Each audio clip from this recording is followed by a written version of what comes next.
Hello बच्चों, कैसे हैं आप। मैं अरविंद आर्य आप सभी का ऑनलाइन प्लेटफॉर्म पर स्वागत करता हूं। आज एक और नए कॉन्सेप्ट हम पढ़ेंगे, गॉस के नियम के अनुप्रयोग। ठीक है, तो अब आपको एनसीईआरटी के बुक के अकॉर्डिंग 3 अनुप्रयोग ही पढ़ने। एक अनंत लंबाई के रेखावेश के कारण विद्युत क्षेत्र, दूसरा पढ़ना है आपको खोखले गोलीय चालक के कारण विद्युत क्षेत्र, और तीसरा पढ़ना है आपको अनंत लंबाई की आवेशित चादर के कारण। तो हम बात करते हैं सबसे पहले की, आज का टॉपिक क्या है, गॉस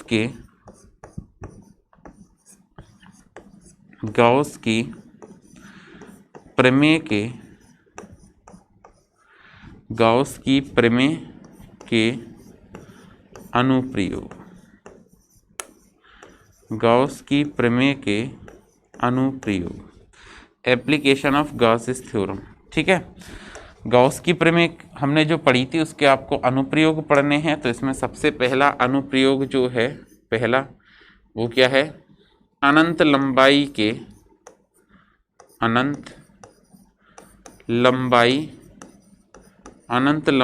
के रेखा आवेश के कारण, अनंत लंबाई के रेखा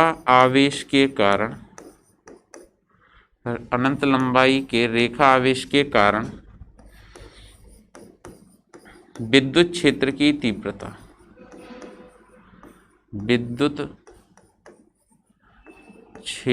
अनंत लंबाई के रेखा आवेश के कारण विद्युत क्षेत्र की तीव्रता। तो अनंत लंबाई के रेखा आवेश के कारण हम बात करेंगे किसकी, विद्युत क्षेत्र की तीव्रता की। तो देखिए, ये रेखा आवेश के कारण कितनी बनेगी विद्युत क्षेत्र की तीव्रता, अनंत लंबाई की रेखा आवेश के कारण।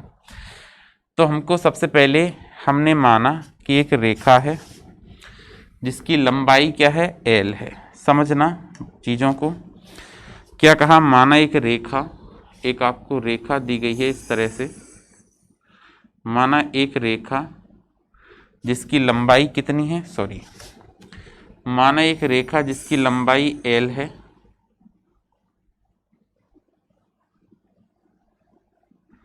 इस L लंबाई की रेखा को हम क्या करते हैं, यहाँ पे प्लस क्यू आवेश देते हैं। माना एक रेखा जिसकी लंबाई L, जब इसे हमने क्या किया, प्लस क्यू आवेश दिया, तो ये आवेश रेखा की लंबाई के अनुदिश एक समान रूप से बट जाता है। जब हम क्या करते हैं, इसको प्लस क्यू आवेश देते हैं, तो ये आवेश क्या होता है, रेखा की लंबाई के अनुदिश एक समान रूप से बट जाता है। इस तरह से ये रेखा की लंबाई के अनुदिश जो आवेश है वो एक समान रूप से बट जाएगा। अब हमको क्या करना है, इस रेखा आवेश के कारण, माना एक रेखा जिसकी लंबाई L, जब इसे हमने प्लस क्यू आवेश दिया, तो ये आवेश देने पर, प्लस क्यू आवेश देने पर ये आवेश जो है वो रेखा की लंबाई के अनुदिश एक समान रूप से वितरित हो जाता है। और ये जो रेखा है वो अपरिमित लंबाई की है। कितनी लंबाई की रेखा है ये, अपरिमित लंबाई की है। इसका मतलब हम इधर भी इसको आगे एक्सटेंड कर सकते हैं। ठीक है, आगे यहाँ पे बढ़ा सकते हैं इस रेखा को इस तरह से, और इधर की तरफ भी, आगे की तरफ हम इसको एक्सटेंड कर सकते हैं इस तरह से। ठीक है, तो हमने क्या कहा, माना एक रेखा, जब इसे प्लस क्यू आवेश देते हैं तो ये आवेश रेखा की लंबाई के अनुदिश क्या होता है, एक समान रूप से वितरित हो जाता है। अब रेखा की लंबाई के अनुदिश वितरित होता है, तो इसके कारण हमको क्या करना है, विद्युत क्षेत्र की तीव्रता ज्ञात करनी है। क्या ज्ञात करनी है, विद्युत क्षेत्र की तीव्रता ज्ञात करनी है रेखा आवेश के कारण। तो हमने कहा, माना रेखा आवेश से स्मॉल r दूरी पर एक बिंदु ले लिया, माना रेखा आवेश से स्मॉल r दूरी पर एक बिंदु P स्थित है, जिस पर हमको क्या करना है, विद्युत क्षेत्र की तीव्रता ज्ञात करनी है। जब हमें इस बिंदु P पर विद्युत क्षेत्र की तीव्रता ज्ञात करेंगे, तो इस रेखा आवेश से स्मॉल r दूरी पर जो बिंदु P स्थित है, इस पर विद्युत क्षेत्र की तीव्रता ज्ञात करने के लिए हमने क्या किया, इस रेखा आवेश पर दो छोटे छोटे अल्पांश ले लिए, दो छोटे छोटे अल्पांश भाग ले लिए रेखा आवेश पर, दो छोटे छोटे, एक सेक्शन तो यहाँ मान लिया और एक और सेक्शन यहाँ मान लिया, दो रेखा आवेश के कारण दो छोटे छोटे अल्पांश भाग ले लिए, दो सेक्शन ले लिए, एक यहाँ एक ऊपर और एक यहाँ पे नीचे। इन दोनों सेक्शन के कारण, इन दोनों अल्पांशों के कारण, एक तो मान लिया हमने ये A1 हो गया और ये दूसरा अल्पांश मैंने मान लिया A2 हो गया। अब इन दोनों अल्पांशों के कारण हमको इस बिंदु P पर पहले विद्युत क्षेत्र की तीव्रता ज्ञात करनी है। चीजों को समझना, इन दोनों अल्पांशों के कारण जब आप बिंदु P पर विद्युत क्षेत्र की तीव्रता ज्ञात करेंगे तो हमने क्या किया, इसको इस अल्पांश का जो आवेश है वो स्मॉल आवेश होगा dq, तो हमने क्या किया, इसको जोड़ दिया, इससे इस बिंदु P को इससे मिला दिया इधर और इसको भी मिला दिया, ठीक है, इसको भी इससे ज्वाइन करवा दिया इस तरह से। जैसे ही आपने ज्वाइन करवाया, ये हमने मान लिया कि यहाँ पे ये जो बिंदु है उसको हमने कह दिया ये है बिंदु P, इनको ज्वाइन करवा दिया दोनों को, और इसको मान लिया ये बिंदु O हो गया। ये यहाँ पे दो बिंदु ले लिए A1 और A2, आप P1 P2 ले लो, A थोड़ा सा अनकंफर्टेबल लग रहा है, जैसे कई बच्चे इसको एरिया कंसीडर ना कर लें, तो इस कारण से यहाँ पे आप P1 P2 ले लो, कोई दो पॉइंट ले लें हमको, P1 और ये दूसरा हो गया P2। इसका आवेश भी dq है और इसका आवेश भी dq है।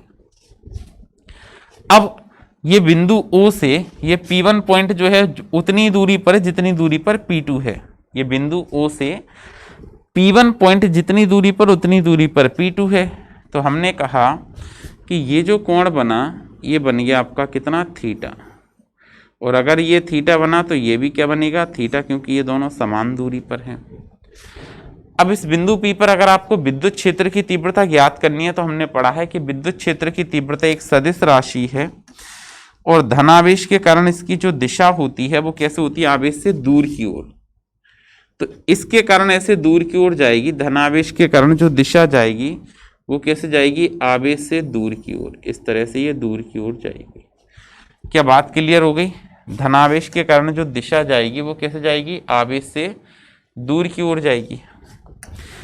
इसी प्रकार इस धनावेश के कारण भी अगर हम दिशा देखें तो कैसे जाएगी, दूर की ओर जाएगी, इस तरह से दूर की ओर जाएगी।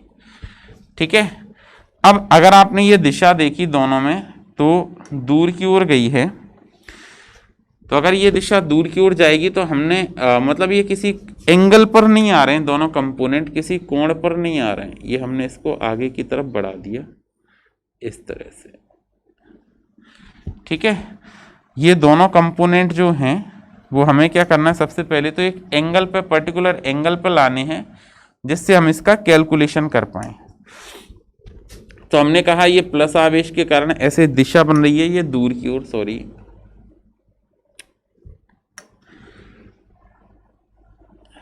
ये इस तरह से जा रही है, तो इसको हमने कह दिया DE1 वेक्टर, और इस प्लस क्यू आवेश के कारण भी ऐसे दूर की तरफ जाएगी इस तरह से। ठीक है, तो एक को कह दिया हमने क्या, DE1 वेक्टर, DE1, और ये वाले कंपोनेंट को कह दिया DE2। ठीक है, ये DE1 हो गया और ये DE2 हो गया। तो रिजल्टेंट इन दोनों का परिणामी कहाँ आएगा, इन दोनों के बीच में ही आएगा रिजल्टेंट, ऐसे। ठीक है, ये दोनों के बीच में परिणामी आ गया। अब देखो ये आपने सीधी बनाई है और ये शीर्ष अभिमुख कोण से ये थीटा है, तो ये भी क्या बनना चाहिए, थीटा बनना चाहिए। तो ये वाला एंगल भी आपका थीटा बनेगा और ये भी थीटा बनेगा। समझ पा रहे हैं बात को? ठीक है, अच्छा, अब एक बात आप यहां पे थोड़ा सा ध्यान दें, ध्यान से समझे इस बात को कि यहां पर इस पॉइंट P पर परिणामी विद्युत क्षेत्र की तीव्रता ज्ञात करने के लिए हमें क्या करना पड़ेगा, DE1 और DE2 को दो लंबवत घटकों में वियोजित करना पड़ेगा। क्या बात समझ आ रही है? क्या बताया, एक अपरिमित लंबाई की रेखा हो गई, जब इसको हमने प्लस क्यू आवेश दिया तो ये प्लस क्यू आवेश रेखा की लंबाई के अनुदिश एक समान रूप से वितरित हो जाता है। अब हमें क्या करना है, इस रेखा आवेश से स्मॉल r दूरी पर एक बिंदु P स्थित है जिस पर हमको विद्युत क्षेत्र की तीव्रता ज्ञात करनी है। इस बिंदु P पर विद्युत क्षेत्र की तीव्रता ज्ञात करने के लिए हमने क्या कहा कि P1 और P2 दो छोटे छोटे अल्पांश ले लिए dl लंबाई के। कितने लंबाई के अल्पांश लिए हैं ये, तो अगर आप बात करें तो इनकी लंबाई हो गई यहाँ पे कितनी dl, ये भी dl लंबाई का है और ये भी dl लंबाई का है, तो ये dl लंबाई के दो अल्पांश ले ली। इनके कारण इस बिंदु P पर विद्युत क्षेत्र की तीव्रता प्लस q आवेश के कारण दूर की ओर और इस प्लस q आवेश के कारण भी दूर की ओर। क्या ये बात क्लियर है? अच्छा, अब हमें क्या करना है, यहाँ पे परिणामी विद्युत क्षेत्र की तीव्रता ज्ञात करनी है, तो dE1 और dE2 को क्या करना पड़ेगा, दो लंबवत घटकों में वियोजित करना पड़ेगा। और जैसे ही आप इसको दो लंबवत घटकों में वियोजित करेंगे तो dE1 का एक घटक तो इधर आ जाएगा और दूसरा घटक नीचे की तरफ आ जाएगा। कहाँ आएगा दूसरा घटक, तो दूसरा घटक ये आ गया, ठीक है, एक तो ये आ गया और एक इस पर ये आ जाएगा एक घटक, ये दो घटक बन गए इसके। इस वाले घटक को आप क्या कह पाएंगे, तो इसको आप कहेंगे, अगर ये एंगल थीटा तो हमको पता है जिसके साथ कोण बनता है वो कॉस होता है और जिसके साथ कोण नहीं बनता है वो साइन होता है। तो इसको मैंने कहा dE1 साइन थीटा और इसको मैंने कहा dE1 कॉस थीटा। क्या कहा, dE1 सॉरी दूसरे वाले को क्या कहा मैंने, dE1 cos theta, dE1 cos theta. ये बात क्लियर हो गई? अच्छा, इसी प्रकार dE2 के भी आपको दो कंपोनेंट करने पड़ेंगे। तो एक तो आपका ये ऊपर की तरफ ही जाएगा, dE2 का एक कंपोनेंट तो कहाँ की तरफ बनेगा, यहाँ ऊपर की तरफ बनेगा। और ये घटक जो बना वो क्या बना, dE2 cos थीटा, और एक इधर ही की तरफ आएगा वापस से इसी पे, ठीक है। और तो ये दोनों कंपोनेंट हो गए, ये वाला क्या हो गया, dE2 cos theta, dE2 cos theta, और ये आ जाएगा dE2 sin थीटा। ये समझ गए आप बात? अब देखो यहाँ पे कि ये r है, मैंने मान लिया ये दूरी l हो गई तो ये या x हो गई, तो ये हो जाएगी रूट में r square plus x square. अब मैंने कहा समान दूरी पर है तो ये भी दूरी x मान ली, तो ये भी हो जाएगा रूट में r square plus x square. तो अगर मैं आपसे कहूँ कि यहाँ पे तीव्रता कैलकुलेट करो तो आप क्या कहोगे, k q की जगह dq और ये दूरी, यहाँ पे क्या कहोगे, k dq और ये दूरी। अब ये दूरी और ये दूरी समान है तो dE1 और dE2 के मान भी आपस में क्या होने चाहिए, समान होने चाहिए। अगर समान होंगे तो जो इसके कंपोनेंट आए, जो घटक आए, dE1 साइन थीटा और dE2 साइन थीटा, क्योंकि कोण भी समान है अगर ये दूरियां समान है तो, और कोण समान है तो हम क्या कहेंगे, जो dE1 साइन थीटा और dE2 साइन थीटा हैं ये परिमाण में समान और दिशा में विपरीत हैं।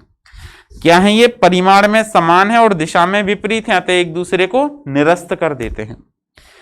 तो जो परिणामी तीव्रता आएगी, रिजल्टेंट जो इलेक्ट्रिक फील्ड आएगी, परिणामी विद्युत क्षेत्र की तीव्रता आएगी, वो कैसे आएगी, रेखा आवेश की लंबाई के लंबवत आएगी, रेखा आवेश की लंबाई के लंबवत आएगी और बाहर की ओर आएगी, दूर की ओर आएगी। क्या बात समझ पा रहे हैं?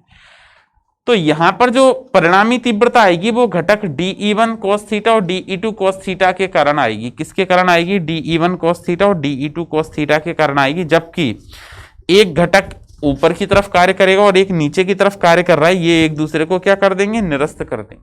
क्या बात समझ में आ गई? तो देखो, रेखा आवेश के कारण क्या कहेंगे, रेखा आवेश के कारण बिंदु P पर हम यहाँ पे लिखेंगे, रेखा आवेश के कारण, रेखा आवेश के कारण, रेखा आवेश के कारण बिंदु P पर, आवेश के कारण बिंदु P पर परिणामी विद्युत क्षेत्र की तीव्रता, परिणामी विद्युत क्षेत्र की तीव्रता, परिणामी विद्युत क्षेत्र, परिणामी विद्युत क्षेत्र की तीव्रता रेखा आवेश से लंबवत, तीव्रता रेखा आवेश से लंबवत, रेखा आवेश से लंबवत बाहर की ओर प्राप्त होती है। रेखा आवेश से लंबवत बाहर की ओर, लंबवत बाहर की ओर प्राप्त होती है। ये बात क्लियर है, कैसे प्राप्त हो रही है? रेखा आवेश के लंबवत बाहर की ओर। ठीक है, अच्छा जी, इसके बाद हम आगे चर्चा करेंगे। तो देखो अब हमको क्या करना है, ये तो हमको पता चल गया कि ये लंबवत बाहर की ओर है। अब यहाँ पर हमको इस रेखा आवेश के कारण परिणामी तीव्रता ज्ञात करनी है। ठीक है, तो रेखा आवेश के कारण आपको क्या करना है, यहाँ पे परिणामी विद्युत क्षेत्र की तीव्रता ज्ञात करनी है। तो माना हमने क्या किया, रेखा आवेश के कारण एक छोटा सा भाग ले लिया, एक अल्पांश भाग ले लिया। ठीक है, अब देखो रेखा आवेश के कारण एक छोटा सा भाग ले लिया, एक अल्पांश भाग ले लिया, तो अल्पांश के कारण हमको पता है कि यहाँ पे जब रेखा को आवेश देंगे तो रेखीय आवेश घनत्व आएगा, प्लस क्यू आवेश देंगे तो क्या आएगा यहाँ पे, रेखीय आवेश घनत्व। ठीक है, तो क्या कहा यहाँ पे हमने कि माना एक रेखा, माना एक अपरिमित लंबाई की, माना एक अपरिमित लंबाई की, एक अपरिमित लंबाई की रेखा के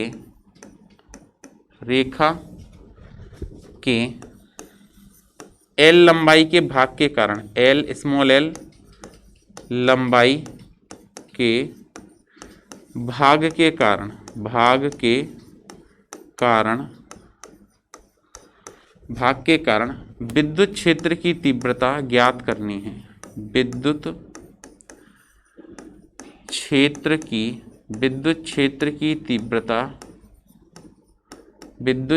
की तीव्रता ज्ञात करनी है, जिस पर आवेश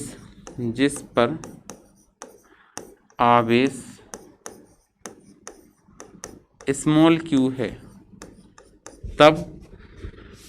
तब रेखीय आवेश घनत्व,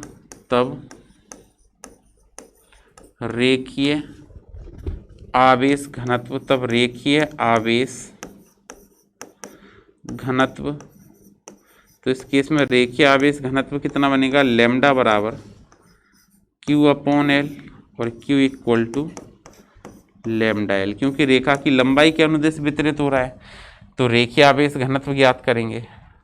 ठीक है, अब आगे बात करते हैं इसके। तो हमने यहाँ पे माना कि जो अपरिमित लंबाई की रेखा थी, ये बात इतनी क्लियर हो गई। ठीक है, ये बात समझ आ गई। अब देखो अगर ये वाली बात आपको समझ आ गई तो हम यहाँ पे इसका डायग्राम यही ड्रॉ कर लेते हैं। देखिए क्या बनेगा ये,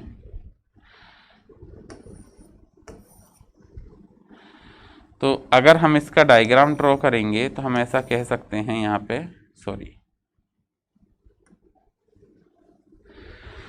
तो देखिए इसके कारण हमको क्या करना है, विद्युत क्षेत्र की तीव्रता यहाँ पे ज्ञात करनी है। क्या ज्ञात करनी है, विद्युत क्षेत्र की तीव्रता ज्ञात करनी है। तो हमने ये इसको एलिमिनेट कर दिया। अब यहाँ पे परिणामी तीव्रता ज्ञात करते हैं, इतना आप नोट कर लेना, इसको मैं हटा देता हूँ। ठीक है, बस आप रेखीय आवेश घनत्व की वैल्यू याद रखें कि रेखीय आवेश घनत्व, ये सब नोट करना है आपको कि हम क्या कहेंगे कि जो रेखीय आवेश घनत्व आया था वो आया था लैम्डा बराबर Q अपॉन L और Q equal to lambda L। ये हो गई आपकी पहली इक्वेशन। अब देखिए रेखा आवेश से स्मॉल r दूरी पर क्या है, रेखा आवेश से स्मॉल r दूरी पर एक बिंदु P स्थित है जिस पर आपको विद्युत क्षेत्र की तीव्रता ज्ञात करनी है। तीव्रता ज्ञात करने के लिए मैंने एक यहाँ पे सममिति बना दी, एक सिमेट्री बना दी। क्या बना दी, यहाँ पे एक सिमेट्री बना दी इसके पास में। ठीक है, एक सममिति बना दी, सॉरी दोबारा देखते हैं, एक सिमेट्री बना देते हैं, इसमें एक सममिति बना देते हैं। तो इस रेखा आवेश से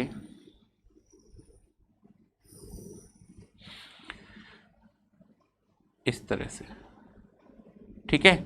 तो रेखा आवेश से स्मॉल आर दूरी पर, रेखा आवेश जो है उससे स्मॉल आर दूरी पर एक बिंदु P स्थित है, जिस पर इस रेखा आवेश के कारण हमको विद्युत क्षेत्र की तीव्रता ज्ञात करनी है। इस बिंदु P पर विद्युत क्षेत्र की तीव्रता क्या करनी है, ज्ञात करनी है। तो बिंदु P पर स्मॉल r दूरी पर है, बिंदु P पर विद्युत क्षेत्र की तीव्रता ज्ञात करने के लिए हमने क्या किया, यहाँ पे एक बंद पृष्ठ का निर्माण किया है, गॉसियन पृष्ठ का निर्माण किया। अब ये जैसे ही हमने बंद पृष्ठ बनाया, गॉसियन पृष्ठ बनाया, तो हमको पता है कि अभी हमने देखा कि विद्युत क्षेत्र की तीव्रता कैसे आती है। इस गॉसियन पृष्ठ पर विद्युत क्षेत्र की तीव्रता की जो दिशा होती है वो होती है दूर की ओर। तो यहाँ पे ये तीव्रता की दिशा इधर आएगी, बाहर की ओर या दूर की ओर, ठीक है। इस तरह से निकलेगी विद्युत क्षेत्र की तीव्रता। तो हमने कहा कि ये विद्युत क्षेत्र की तीव्रता अगर यहाँ पे ऐसे होगी, दूर की ओर होगी, ये हो जाएगा आपका क्या, ई वेक्टर। तो देखो हमने क्या किया, आर स्मॉल आर को त्रिज्या मानते हुए यहाँ पे एक बंद पृष्ठ का निर्माण किया या गॉसियन पृष्ठ का निर्माण किया, जिसका पृष्ठीय क्षेत्रफल हो गया आपका कितना, ds1। यहाँ पर भी एक छोटा सा गॉसियन पृष्ठ ले लिया, हमने पढ़ा है कि इसके लिए तीव्रता ऐसे आएगी, ऐसे ही आएगी, केवल ऊपर नीचे तो कैंसिल आउट हो जाएगी, तो ये हो जाएगा ई वेक्टर और ये क्या हो जाएगा, एन कैप। अभिलंब बनाया दूर की तरफ, क्योंकि आपको पता है फ्लक्स के केस में हमको सभी बिंदुओं पर क्या खींचने होते हैं, अभिलंब बनाने होते हैं। ऐसे यहाँ पे भी एक सतह ले ली हमने, और विद्युत क्षेत्र की तीव्रता तो दूर की ओर आएगी, बाहर की ओर आएगी, लेकिन इस सतह पर अभिलंब हमेशा बाहर की ओर बनेगा, इस तरह से। क्या ये वाली बात आपको क्लियर है? तो देखो ये एक पृष्ठ S1 मान लिया मैंने, ये एक पृष्ठ S2 मान लिया मैंने, और ये एक पृष्ठ S3 मान लिया मैंने। ये बन जाएगा क्या, DS2, और ये बन जाएगा क्या, DS3। ये तीन पृष्ठ हो गए, जिसके कारण हमको क्या करना है, विद्युत क्षेत्र की तीव्रता ज्ञात करनी है।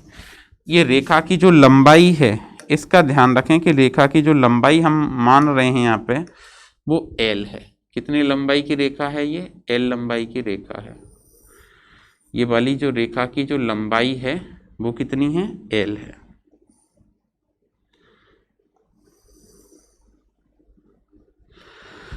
तो ये लंबाई रेखा की जो है वो स्मॉल l है। अब देखो बंद पृष्ठ या गॉसियन पृष्ठ से गुजरने वाला कुल विद्युत फ्लक्स, क्या लिखेंगे, बंद पृष्ठ या गॉसियन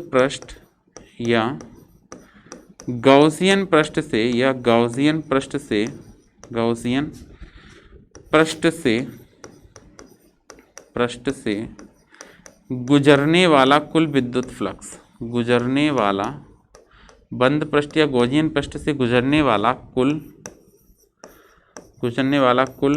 विद्युत फ्लक्स।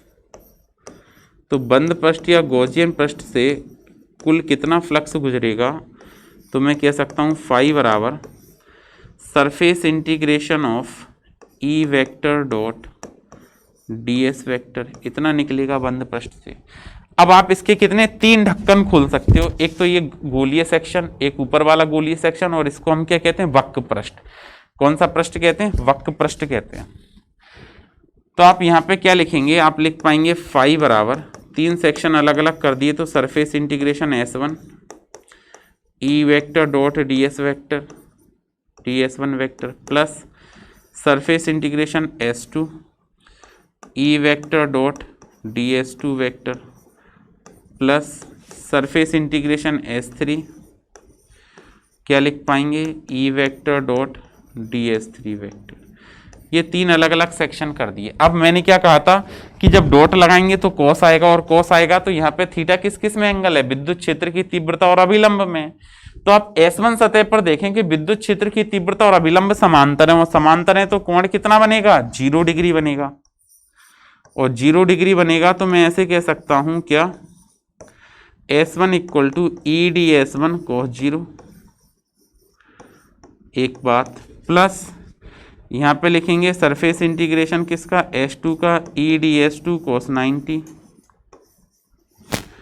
दूसरी सरफेस, प्लस तीसरी सरफेस के लिए लिखेंगे सरफेस इंटीग्रेशन क्या, S3 EDS3 cos 90, EDS3 cos 90। ये तीन सेक्शन हो गए, क्या बात क्लियर है?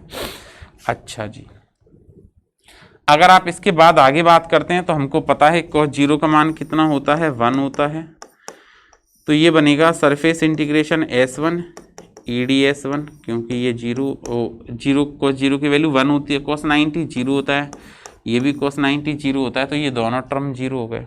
अच्छा, तो आगे हम क्या लिख पाएंगे, हम लिख पाएंगे it is equal to surface integration S1 EdS1। E constant है तो हमने बाहर लिख दिया, तो फ्लक्स फाई बराबर आ जाएगा क्या, ई और सरफेस इंटीग्रेशन S1 ds1। हमको पता है कि जो पृष्ठीय समाकलन होता है, चूंकि हमको पता है S1 का जो पृष्ठीय समाकलन होता है वो कौन सी पृष्ठ से फ्लक्स निकल रहा है, ये कौन सा पृष्ठ है, वक्र पृष्ठ है। ये दोनों तो जीरो हो गए, गोलीय सेक्शन, कौन सा पृष्ठ है, वक्र पृष्ठ। और मतलब बेलन का वक्र पृष्ठ क्या होता है, 2 पाई आर एल, एल लंबाई का बेलन लिया है ना, तो 2 पाई आर एल बराबर बेलन का वक्र पृष्ठ। क्या लिखेंगे, बेलन का वक्र पृष्ठ। तो देखो आगे यहाँ पे हम लिख पाएंगे कि क्या, फ्लक्स फाई बराबर E into 2 pi R L, ये इक्वेशन नंबर 2। ये तो हमने जो फ्लक्स की डेफिनेशन पढ़ी थी उससे वैल्यू कैलकुलेट करी है। अब अगर मैं कह दूं गाउस की प्रमेय से,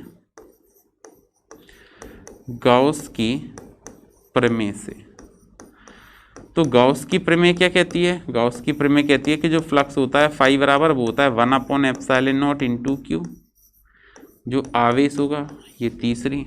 तो हम यहाँ पे क्या लिखेंगे, समीकरण 2 एवं 3 से, समीकरण 2 एवं 3 से, समीकरण नंबर 2 और समीकरण नंबर 3 से आप सॉल्व करके क्या लिख सकते हैं। तो देखो हम लिखेंगे समीकरण 2 और 3 से E into 2 pi R L equal to 1/ε0 into Q. E की वैल्यू चाहिए तो इसको अपॉन में लिख दो, तो 1/2 pi ε0 into Q upon R L, ये आ जाएगा। आगे क्या लिखा हमने इसमें, Q का मान समीकरण 1 से रखने पर, Q का मान समीकरण 1 से रखने पर। अब जैसे ही आप यहाँ पे Q का मान रखेंगे पहली इक्वेशन से, तो ये क्या बनेगा, ये बनेगा E बराबर 1/2 पाई ε0, और Q की जगह क्या लिखेंगे, Q equal to lambda L है आर एल, एल से एल कट जाएगा तो ये विद्युत क्षेत्र की तीव्रता आ गई 1/2 पाई ε0 और लैम्डा अपॉन आर, ये विद्युत क्षेत्र की तीव्रता आ जाएगी रेखा आवेश के कारण। ठीक है, अब देखो इसका सदिश रूप में कई बार ऐसा भी होता है कि अगर आपको ऐसे नहीं लिखना है तो आप 2 से मल्टीप्लाई डिवाइड कर देंगे, 2 से डिवाइड करेंगे तो ये बनेगा 4 पाई ε0, तो मल्टीप्लाई भी करना पड़ेगा तभी तो बैलेंस होगा, तो ऐसे लिख सकते हैं इसी बात को। और आप चाहें तो इसको ऐसे भी लिख सकते हैं, 1/4 पाई ε0 को के लिख दें तो 2k लैम्डा बाय आर। ठीक है, यहाँ से देखें जो विद्युत क्षेत्र की तीव्रता है वो रेखा आवेश से दूरी के व्युत्क्रमानुपाती है। ठीक है, एक चीज़ और, कई बार इसका सदिश रूप पूछ लेते हैं, तो हम कहेंगे सदिश रूप में